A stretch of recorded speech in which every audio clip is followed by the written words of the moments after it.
The new Balance Hesi Low V2 continues to generate attention as it strengthens its standing as a reliable budget-friendly basketball shoe.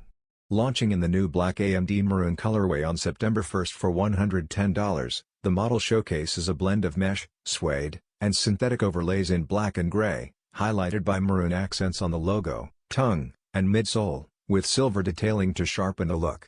Built with a lightweight FuelCell midsole, it provides responsive cushioning and agility, further supported by newly enhanced traction lines radiating from the forefoot. Its design suits quicker, guard-style players rather than power-driven big men, emphasizing speed and control. Earlier previews, such as the white and gray release, added momentum to its appeal. With Cooper Flagg potentially adopting it as his go-to sneaker in his rookie season, the Hesi Low V2 is poised to become a fan favorite among basketball enthusiasts.